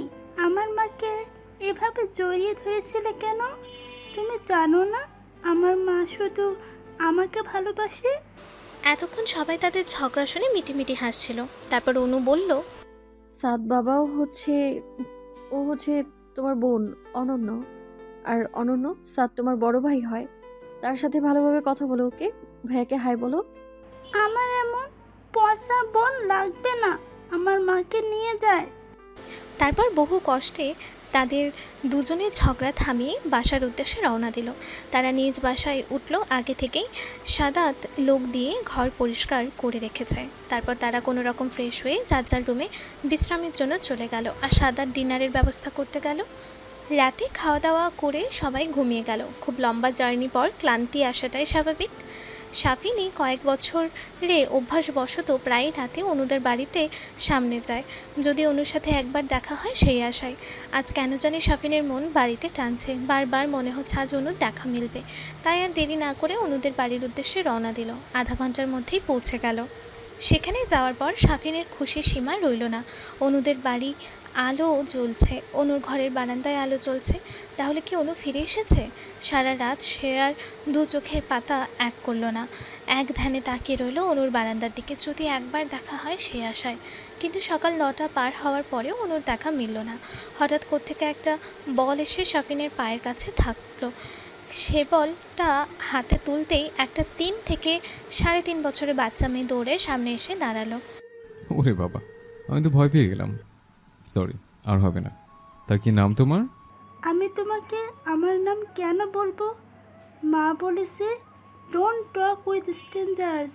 কেন যেন সাফিনের বাচ্চা মেয়েটিকে খুব আপন লাগছে। তার যদি একটা মেয়ে হতো তাহলে নিশ্চয়ই ও সমান বড় হতো। হঠাৎই কেউ একজন বাচ্চাটিকে ডাক দিল। বাচ্চাটি স্বপ্নের হাত থেকে বল নিয়ে তাকে বাই বাই বলে চলে গেল।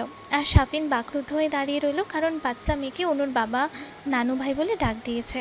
সাফিনের যা বোঝায় তা বুঝে গেছে। এতক্ষণ সাথে কথা বলছিল অথচ তাকে চিনতেই পারল না। সাফিন ভাবল আপাতত তার বাড়ি যেতে হবে, অনেক কাজ পড়ে আছে। বাড়ি গিয়ে তার খুশির সীমা রইল না। সে তার মাকে জড়িয়ে ধরে বারবার বলছে, মা, অনুরা ফিরে এসছে। যেন আমার একটা মেয়েও আছে, একদম বাচ্চা পুতুল। কি সুন্দর করে কথা বলে। আমাকে বলে কি জানো, মা নিষেধ করেছেন স্ট্রেঞ্জারদের সাথে কথা বলতে। চেহারা একেবারেই অনুর মতো, টুকটুক করে হাঁটে আর কথা বলে। মা, ও আমার মেয়ে, আমার আর অনুর মেয়ে। বলতে বলতে স্বপ্ন চোখে খুশিতে পানি এসে পড়ল। আর তার মা প্রত্যুত্তরে কিছুই বলল না। বাড়ি এসে প্রথমে এসে অফিস থেকে ছুটি নিয়ে নিল। অনুর সাথে কথা বলতে হবে তার, একবার হলেও মাফ চাইতে হবে। তার জন্য সুযোগ আর সময় দুটোই প্রয়োজন। বিকেলে অনন্যর বায়নায় অনু তাকে সামনের পার্কে নিয়ে আসলো, সাথে স্বাদও আছে। সকাল থেকেই পিমনির পিছনে পড়ে আছে সে, আর তাকে দেখে অনন্য রেগে আগুন। এই ছেলে কেন তার মায়ের সাথে থাকবে? এ নিয়ে কয়েক দফা ঝগড়া হলো তাদের দুজনের মধ্যে, কিন্তু এক পর্যায়ে বিষয়টি খারাপের দিকে যায়। তুমি সব সময় আমার মায়ের কাছে থাকো কেন? তোমার কি মা নেই? Go to you mother. Why are you taking mother? মায়ের কথা শুনে সাদ চুপ হয়ে গেল, তারপর দৌড়ে অন্যদিকে চলে গেল। অনু তাকে থামাতে পারল না। অনু সাদের মন খারাপের কারণ বুঝতে পারল। জন্মের পর থেকে ছেলেটা মাকে কাছে পায়নি, মায়ের আদর পায়নি, তাই তো একটু মমতার জন্য পিমনির কাছে আসা, সারাদিন তার পিছনে পিছনে ঘোরা অনু বেশ বুঝতে পারে। তাই ভাবে আগে তাদের দুজনের মধ্যে বোঝাপড়া করাতে হবে। তাই আগে সে অনন্যের কাছে গেল। অনন্য, এগুলো কেমন ধরনের ব্যবহার? সাদ তোমার বড় ভাই হয়, আর আমি সাদের পিমনি হই। তোমার যেমন বাবাই নেই, তাদেরও তেমন মা নেই। তুমিও তো তোমার মামাইয়ের সাথে থাকো, তখন কি সাদ তোমাকে কিছু বলে? অনন্য মন খারাপ করে অপরাধীর মতো মাথা নাড়ালো, তারপর বলল, মা, ভাইয়া কোথায় গেছে মা? উনি তো আকাশে তারা হয়ে গেছে। তাহলে তাকে সেখানে আসতে বলো, তাহলেই তো তোমার কাছে বারবার আসবে না। সেখান থেকে তো কেউ ফিরে আসতে পারে না বাবা। যে একবার চলে যায় আর কখনো ফিরে আসে না সে। তাহলে কি আমার বাবা আকাশের তারা হয়ে গেছে মা? অনন্যর বাবার কথা শুনে অনু আর কিছু বলতে পারল না। কথা ঘোরানোর জন্য বলল, যাও, সাদ ভাইয়া মন খারাপ করেছে, তাকে গিয়ে সরি বলে আসো। তুমি কি চাও তোমার জন্য কেউ মন খারাপ করুক? তারপরে অনন্য সাদকে সরি বলে, আর সেও সরি মেনে নিয়ে খুব ভালো বন্ধু হয়ে গেছে। সাদ এখন অনন্যকে পরি বলে ডাকে। দুজনের মধ্যে খুব ভাব হয়ে গেছে। দুজনেই সারাদিন খেলা করে। এখন বায়না ধরেছে তাদের নিয়ে ঘুরতে যেতে, তাই বাধ্য হয়ে বাইরে আসা। অনু বাচ্চা দুটোকে নিয়ে বাড়ির সামনে পার্কে গিয়ে বসলো। তারা অনন্য বাচ্চাদের সাথে খেলা শুরু করলো, কিন্তু সাদ তার পরীকে কারোর সাথে খেলতে দিচ্ছে না। সে শুধু তার সাথে খেলবে বলে এক প্রকার জোর করেই তার সাথে খেলতে লাগলো। আর এইসব দেখে অনু একা একাই জোরে জোরে হাসতে লাগলো। আজ 4 বছর পর তোমার মুখের হাসিটা দেখতে পেলাম। খুব মিস করতাম তোমার হাসি। এই হাসিটা দেখার অপেক্ষা ছিলাম আজ সারাদিন। 4টা বছর আমার অপেক্ষাটা তাহলে সার্থক হলো। সকালে সাফিন ছুটির জন্য ইমেল দিয়ে তারপর কোনো রকম হাত মুখ ধুয়ে আবারও বেরিয়ে পড়লো অনুদের বাসার উদ্দেশ্যে। খাওয়া দাওয়া আর করলো না। তারপর সে সকাল থেকে অপেক্ষা করতে লাগলো অনুর বাইরে আসার জন্য, কিন্তু সে বের হয় না। দুপুরে একবার বারান্দায় এসেছিল গোসল করে কাপড় শুকাতে। সাফিন তখন আড়ালে চলে গিয়েছিল, নয়তো অনু আর ঘর থেকে বের হবে না, সিন ক্রিয়েট করবে। আগে থেকে যথেষ্ট সুন্দরী হয়ে গেছে অনু, স্বাস্থ্য কিছুটা বেড়েছে, আর গোসল করে আসার কারণেই মুখটা স্নিগ্ধ দেখাচ্ছে। আজ কতদিন পর সে অনুকে দেখলো। আড়ালে দাঁড়িয়ে তার চোখের তৃষ্ণা মিটাচ্ছে সাফিন, কিন্তু অনু বেশিক্ষণ থাকলো না। তারপর একেবারে বিকেলে বেরিয়েছে সে বাচ্চাদের নিয়ে। তখন সে তাদের পিছনে যায় কথা বলতে, কিন্তু পরবর্তীতে ভাবে রাস্তায় কথা বলাটা ঠিক হবে না, তাই তাদের পিছু নেয়। তাদের একটা পার্কে ঢুকতে দেখে সেও অনুর পেছন পেছন যায়। আগে দূর থেকে দাঁড়িয়ে কিছুক্ষণ দেখে সে অনুকে হাসতে দেখে তখন আর নিজেকে কন্ট্রোল করতে পারলো না, সামনে চলে আসলো আর কথাটা বলে ফেললো। আচমকা কারো কণ্ঠ শুনে অনুর মুখের হাসি মিলিয়ে গেল। পেছনে ফিরে দেখলো সাফিন দাঁড়িয়ে আছে। আগে থেকে অনেকটা শুকিয়ে গেছে, চুলগুলো অগোছালো, চোখগুলো লাল হয়ে আছে, যেন কত রাত ধরে ঘুমায়নি। মুখটা শুকিয়ে আছে কিন্তু চোখের গভীরতা সে আগের মতোই, মনে চায় বারবার ডুব দিতে। এই ছলনাময়ী চোখের কারণেই সে বারবার ধোঁকা খেয়েছে। আর না, হঠাৎ সাফিনকে চোখের সামনে দেখে কেমন যেন শুরু হলো মনের মধ্যে, কিন্তু বাইরে নিজেকে শক্ত রেখে মুখে মুচকি হাসি বজায় রেখে সাফিনকে বলল, হাসিটা সরে যাওয়ার কারণটাও তো আপনিই ছিলেন, তাই নয় কি?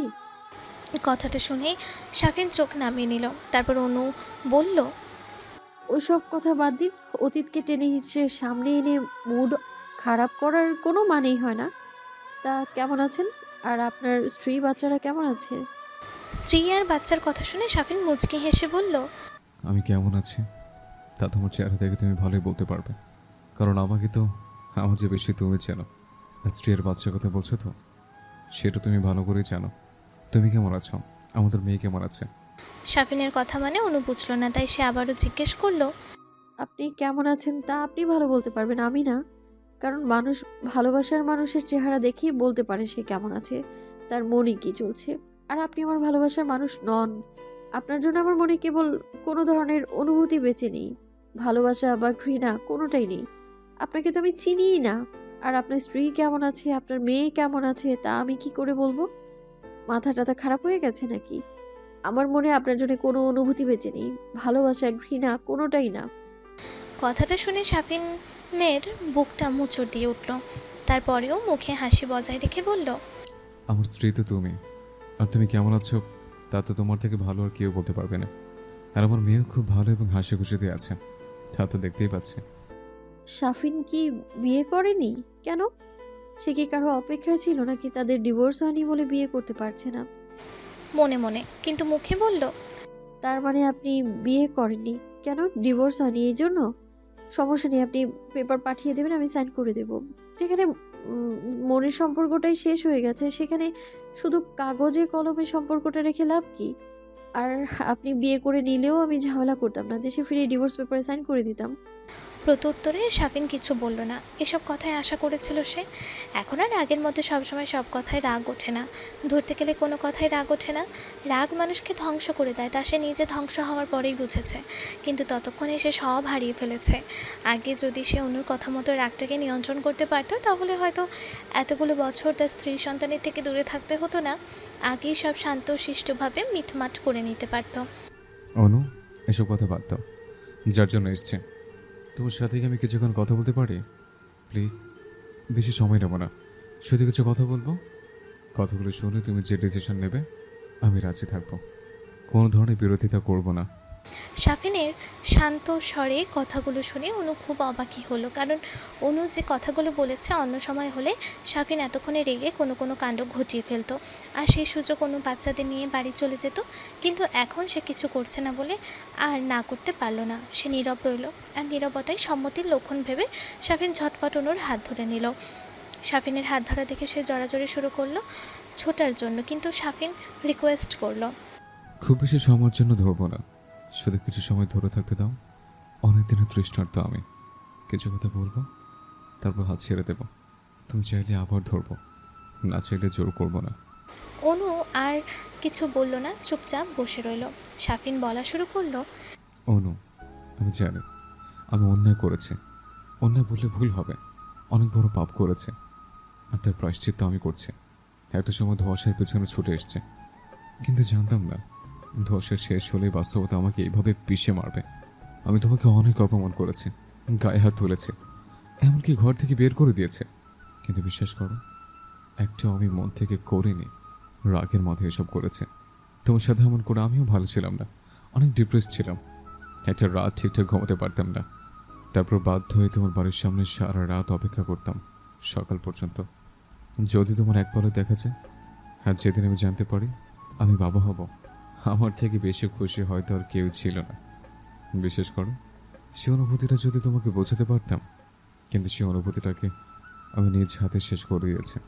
সেদিন রাস্তায় সাথে সাথে তোমাকে দেখে মাথা ঠিক ছিল না, তো এসব কথা বলে ফেলেছে। কিন্তু আমি তো জানি তুমি কতটা পবিত্র। সব কিছুর জন্য আমি তোমার কাছে ক্ষমা চাইছি। তুমি বললে তোমার পায়ে ধরে ক্ষমা চাইব। আমাকে একটা সুযোগ দেওয়া যায় না? তোমাকে আর আমার সন্তানকে খুব প্রয়োজন। তুমি ভেবেচিন্তে উত্তর দিও। আমি অপেক্ষা করব। দরকার পড়লে সারা জীবন তোমার কাছ থেকে একটা অনুমতি চাইব, দেবে? এতক্ষণ অনু শাফিনের কথাগুলো মন দিয়ে শুনছিল। হঠাৎ শাফিন অনুমতি চাওয়ায় তার দিকে ফিরল। কি অনুমতি? এমন কোনো কিছু চাইবেন না যেটা আমি দিতে পারবো না। আমি আমার মেয়ের সাথে কিছুক্ষণ খেলা করতে চাই, প্লিজ।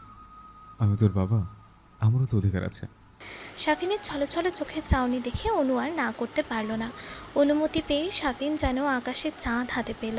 সে সারা বিকেল অনন্যর সাথে খেলল। তারপর সন্ধ্যার দিকে তাদের নিয়ে বাড়ির দিকে রওনা দিল। এর মধ্যে অনন্য আর সাদের শাফিনের সাথে ভাব হয়ে গেছে। যাওয়ার সময় অনন্য শাফিনের কোল থেকে নামতে চাচ্ছিল না, আর শাফিনেরও মন মানছিল না তাকে ছেড়ে যেতে। কিন্তু অনু ধমক শুনে অনন্য বাধ্য হয়ে কোল থেকে নেমে গেল। তারপর কেঁদে কেটে বাড়িতে গেল। আর শাফিন নিজের বাড়ির উদ্দেশ্যে আজ সে একটা শান্তির ঘুম দেবে। অনুকে সে চোখে দেখা হলেও দেখেছে। তৃষ্ণার্থ মন কিছুটা হলেও শান্ত হয়েছে। সন্ধ্যায় বাড়ি ফেরার পর থেকে অনুর আর কোনো কাজে মন বসতে পারছে না। অন্যমনস্ক হয়ে চলাফেরা করছে, এক কাজ দুইবার করে করছে। এমনকি ডিনারের সময় অন্যমনস্ক হওয়ার কারণে অনু সবজি মাংস মাছ বাদ দিয়ে শুধু ডাল দিয়েই খেয়েছে বললে ভুল হবে, শুধু প্লেটের দিকে তাকিয়ে নাড়াচড়া করেছে। অনুর বাবা মাও কিছু জিজ্ঞেস করেনি, হয়তো সময় হলে সে নিজেই বলবে। কিন্তু সে কিছু একটা নিয়ে চিন্তিত তা বেশ ভালোই বুঝতে পেরেছে। কিন্তু মেয়েকে আর খাটায়নি তারা।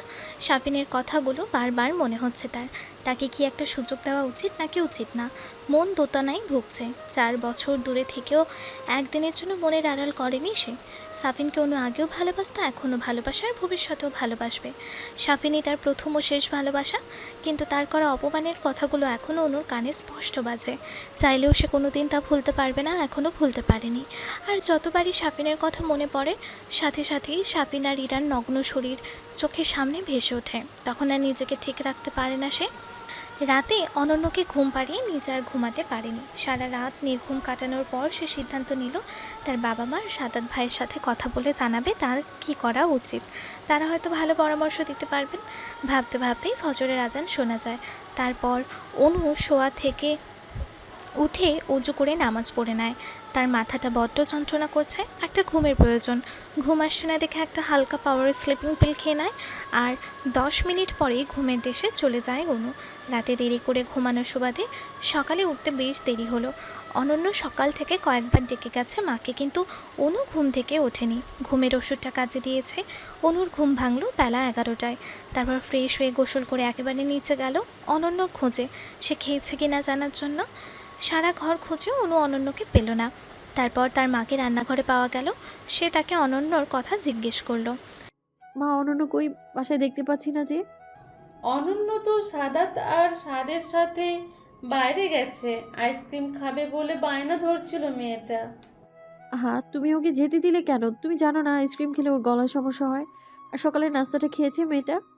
হ্যাঁ, তুই ঘুম থেকে উঠছিলি না বলে আমি খাইয়ে দিয়েছি। আর এখন তো তুইও উঠে গিয়েছিস, আয় টেবিলে বস, খাবার খেয়ে নে। না মা, এখন খেতে ইচ্ছে করছে না, একেবারে দুপুরে খাবো। আর তোমাদের সবার সাথে আমার জরুরি কথা ছিল। সাদাত ভাই কখন আসবে? কি এমন জরুরি কথা বলবি রে অনু? কাল থেকে তোকে বেশ চিন্তিত দেখাচ্ছে, কিছু কি হয়েছে? কি জরুরি কথা তা তো কিছুক্ষণ পরে জানতে পারবে।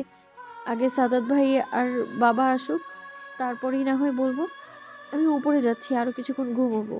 ঘুম পুরোপুরি হয়নি আমার। জোহরের নামাজ শেষ, সবাই একসাথে খেতে বসলো। খাওয়া শেষ করেই অনু সবার উদ্দেশ্যে বলল, আসলে বাবা মা সাদাত ভাই, আপনাদের সাথে আমার কিছু কথা ছিল শাফিনকে নিয়ে। শাফিনের নাম শুনেই সবাই কৌতূহলী দৃষ্টিতে অনুর দিকে তাকালো। আসলে কালকে পার্কে শাফিনের সাথে দেখা হয়েছিল আমার। তারপর অনু তাদের বিস্তারিত সবকিছু খুলে বলে। সবকিছু শোনার পর অনুর বাবা জিজ্ঞেস করে, এখন তুই কি চাইছিস? আবার ওই ছেলেটার সাথে সংসার করতে? না বাবা, আসলে তা নয়। আমি আসলে দোটানায় ভুগছি, আমার মাথা কাজ করছে না। আমার কি করা উচিত আমি না বুঝতে পারছি না। তাই তোমাদের কাছ থেকে পরামর্শ নিতে চাইলাম আমি। এখন তোমরা যা ভালো বুঝবে আমি তাই মেনে নিব। এতক্ষণে সাদাত মুখ খোলে। দেখ অনু, যেহেতু তোদের মধ্যে ডিভোর্স হয়নি, তাই এখনও তোরা স্বামী স্ত্রী। তুই যদি সাবিনকে মাফ করে দিয়ে আবার তার কাছে ফিরে যেতে চাস তাহলে আমাদের কোনো আপত্তি নেই। তুই ভাব, আরও সময় নে, তোর যেটা ভালো মনে হয় তুই তাই কর। তুই যথেষ্ট বুদ্ধিমতী মেয়ে, তোর যে কোনো ডিসিশনে আমার সাপোর্ট পাবি। আর সাফিন হয়তো সত্যি অনুতপ্ত। ওর সাথে আর প্রায় দেখা হতো আর প্রত্যেকবারই তোর কথা জিজ্ঞেস করতো। আর ওই দিন ব্যবহারের জন্য হাজারবার সরি বলেছে। আমার মনে হয় সে অনুতপ্ত। বাকিটা তোর ওপর। সাদাতের কথাগুলোর সাথে অনুর বাবাও সায় দিল। তার মেয়ে যথেষ্ট অ্যাডাল্ট এবং বুদ্ধিমতী। মেয়ে যে ডিসিশন নেবে সেটাই তিনি গ্রহণ করবেন বলে জানান। বিকেলে বাড়ির কলিং বেল বেজে ওঠে। অনু নিচে ড্রয়িং রুমে ছিল, তাই দরজা খুলে দেখে বাইরে সাফিন দাঁড়িয়ে আছে, মুখের মধ্যে হাসি হাসি ভাব। অনু তার দিকে জিজ্ঞাসা দৃষ্টিতে তাকাতে এসে বলল, আমি আসলে অনন্যার সাথে কিছু সময় কাটাতে চাই।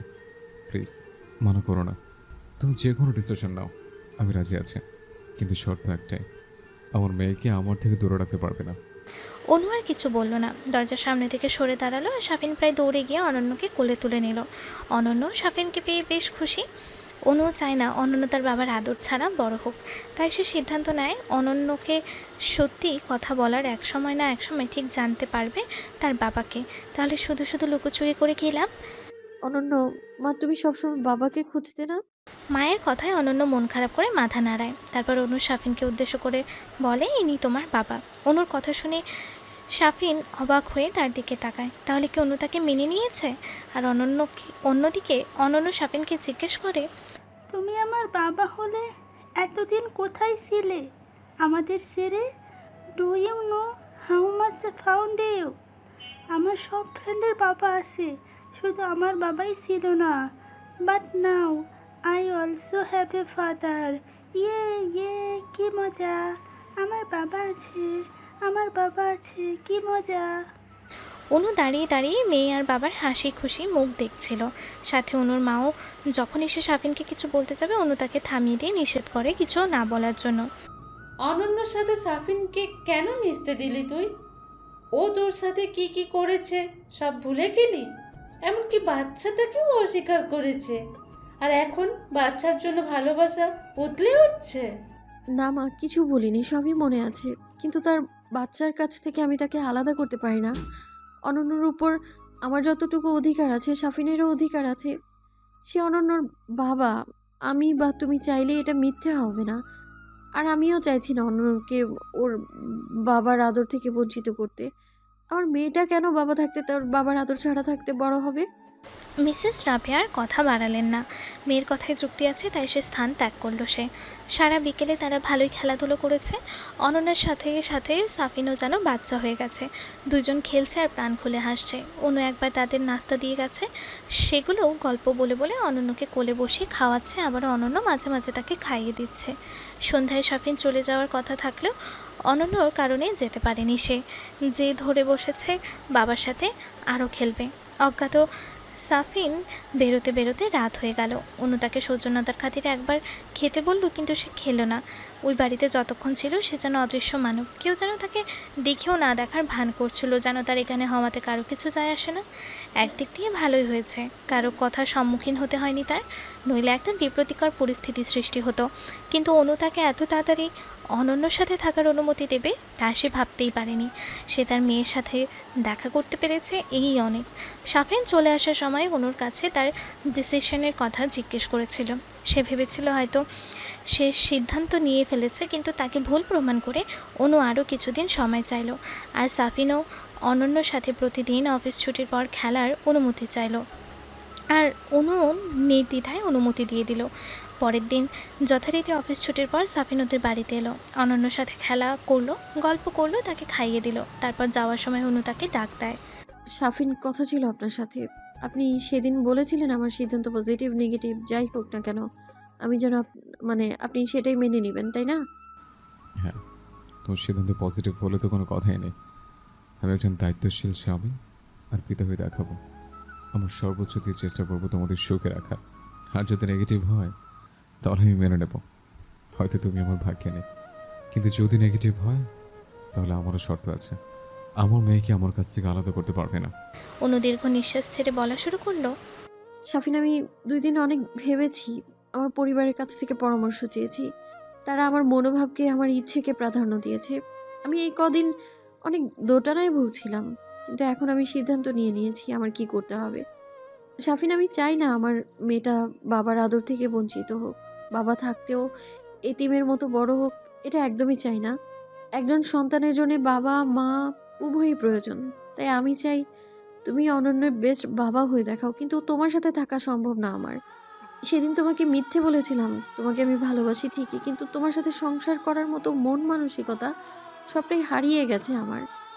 যতবারই মনে হয়েছে তোমার সাথে থাকা উচিত, ততবারই সেই দিনের ঘটনা মনে পড়ে যায়। আমি তা সহ্য করতে পারি না, আর আমি তোমাকে বিশ্বাস করতেও খুব ভয় পাই। আমি আর ঠকতে চাই না। একটা সংসারের মূল ভিত্তি হচ্ছে ভালোবাসা, আর ভালোবাসা টিকে বিশ্বাসের উপর। আমি তোমাকে আর কখনোই বিশ্বাস করতে পারবো না। দূর থেকেও একে অপরকে ভালোবাসা যায় সাফিন। আমি দূর থেকে তোমাকে ভালোবাসতে চাই, তোমার সাথে থাকা আমার পক্ষে সম্ভব না।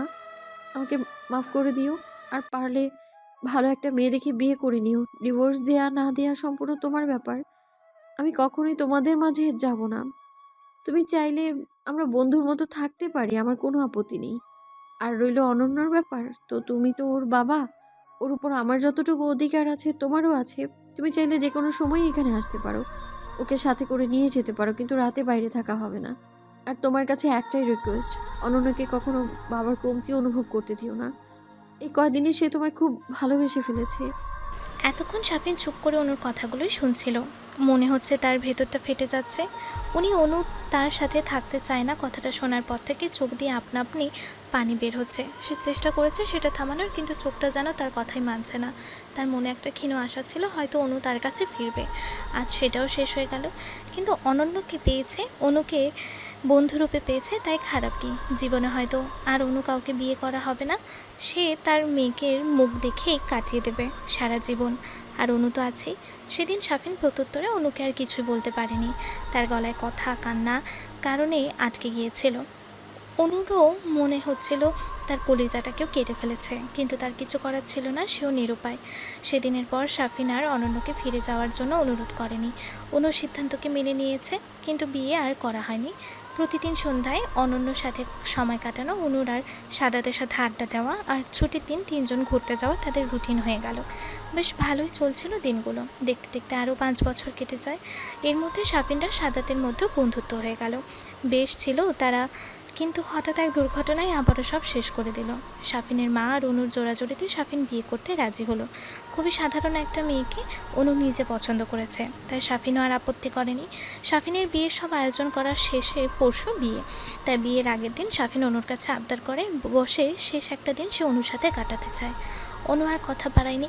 হয়তো এটাই তার সাফিনের সাথে শেষ ঘোরা হবে, তারপর হয়তো তার স্ত্রীকে নিয়ে ব্যস্ত হয়ে যাবে, তাদের কথা মনে পড়বে না, তাই সেও সুযোগটা মিস করলো না। সেদিন অনু সাফিনের দা লাল পেরে সাদা শাড়ি পরেছে, হাতে লাল চুড়ি, চুল খোপা করা, তাতে কয়েকটা জবা ফুল কোত্থেকে যেন সাফিন এগুলো নিয়ে এসেছে। হালকা সাজ, আর সাফিন পরেছিল সাদা পাঞ্জাবি পায়জামা, আর অনন্যর জন্য লাল ফ্রক, ঠিক সাফিনের স্বপ্নের মতো। তিনজন বেশ ঘোরাঘুরি খাওয়া দাওয়া করেছে। সারা রাস্তা একবারের জন্য সাফিন অনুর হাত ছাড়েনি, এমনভাবে ধরেছে যেন ছাড়লেই দূরে চলে যাবে অনু। ও বিরোধিতা করেনি। এরই মধ্যে সাফিন আর একটা আবদার করে অনুর কাছে। হয়তো আর এইভাবে বলা হবে না, একটা শেষ রিকোয়েস্ট করবো, রাখবে? একবার জড়িয়ে ধরতে দেবে শেষবারের মতো? সাফিনের কথাগুলো কেন জানি খুব অদ্ভুত লাগছিল অনুর কাছে। আর এই কথাটা বলার সময় সামনের গলা ধরে আসছিল। তারও খুব জড়িয়ে ধরতে ইচ্ছে করছিল। নিজের চোখে ভালোবাসার মানুষটির বিয়ে দেখা খুবই কষ্টের, তারপরেও সে তার কষ্ট কাউকে বুঝতে দিতে চায় না। হাসি মুখে সাফিনের বিয়ের সব কাজ করে যাচ্ছে। অনু নিজে গিয়ে সাফিনকে জড়িয়ে ধরল। হঠাৎ পিছনে তাকিয়ে দেখল অনন্য রাস্তার মাঝে দৌড় দিয়ে তার বেলুন আনার জন্য যাচ্ছে। সামনে একটা গাড়ি দ্রুত গতিতে এগিয়ে আসে তার দিকে। সে অনুকে কোনো রকম ধাক্কা দিয়ে অনন্যর কাছে যায়। তখন অনেক দেরি হয়ে যায়। অনন্যকে বাঁচাতে পারলেও সাফিন নিজে গাড়ির নিচে পড়ে যায়, আর অনু চিৎকার দিয়ে ওঠে। সাফিন! অনুর পুরো শাড়িতে রক্তের ছিটা পড়ে যায়। সে দৌড়ে সাফিনের কাছে যায়, গিয়ে দেখে সাদা পাঞ্জাবি রক্তে ভরে গেছে। অনুকে ইশারায় সামনে যেতে বলে। সাফিন অনু তাড়াতাড়ি করে তার মাথাটা কোলে নিয়ে বসে। কিচ্ছু হবে না তোমার, কিছু হতে দেব না আমি। কাল না তোমার বিয়ে, এখন এইসবের মানে কি? ওঠো ওঠো, যেতে হবে তো।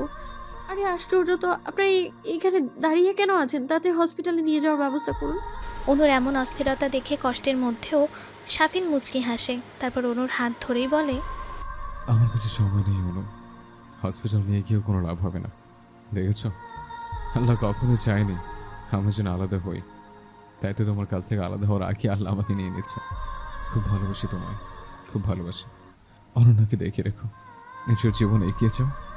আর তোমার সাথে অনেক অনেক খারাপ ব্যবহার করেছে, তার জন্য ক্ষমা করে দিও। ভালোবাসার টান থাকলে ওই পারে দেখা হবে, বিদায়।